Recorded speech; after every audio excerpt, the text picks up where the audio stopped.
Bonjour, salam alaikum. Aujourd'hui, je vous propose comme fable une fable qui s'intitule La besace. La besace بالعربية هو القراب القراب ولا الشكارة ولا ديك لا ميوزات اللي كيكونوا هازينها الرحالة معاهم. C'est une fable qui ressemble un tant soit peu aux adages marocains.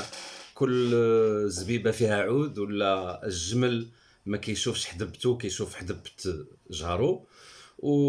Voilà, donc la moralité elle est très très intéressante dans ce sens. Et si vous êtes satisfait de votre personne après vous être regardé un peu trop longtemps dans le miroir, ne lisez et n'écoutez surtout pas cette fable.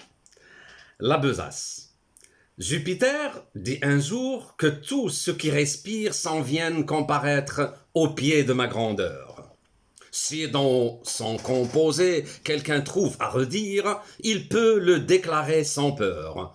Je mettrai remède à la chose. Venez, singes, parlez le premier, et pour cause.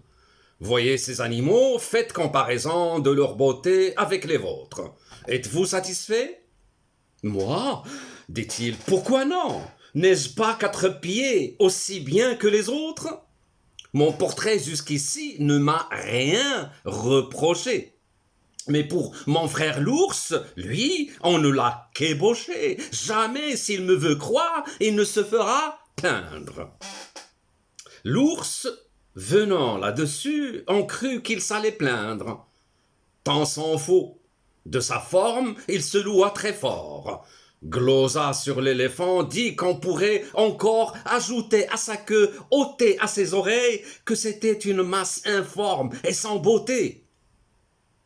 L'éléphant étant écouté, tout sage qu'il était, dit des choses pareilles. Il jugea jusqu'à son appétit.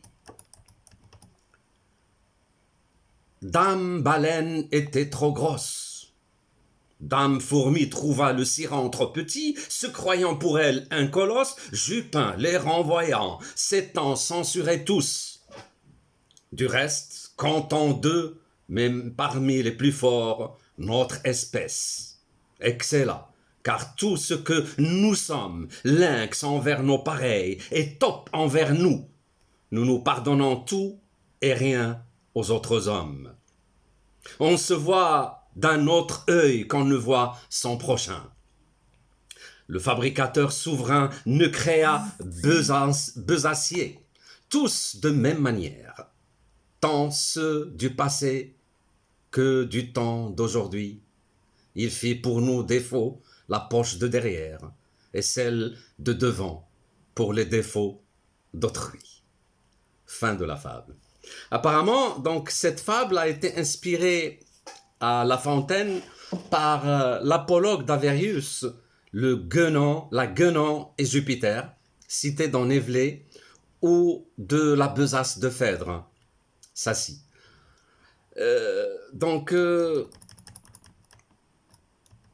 Vous l'avez entendu, cette fable, et peut-être vous allez la lire. Regarderez-vous votre entourage d'un œil plus indulgent et plus clément? Non? Je pense que La Rochefoucauld avait bien raison de dire « Il semble que la nature qui a si sagement disposé les organes de notre corps pour nous rendre heureux nous ait donné aussi l'orgueil pour nous épargner la douleur de connaître nos imperfections. » C'est la Maxime 36. Merci et à la prochaine fable. Au revoir.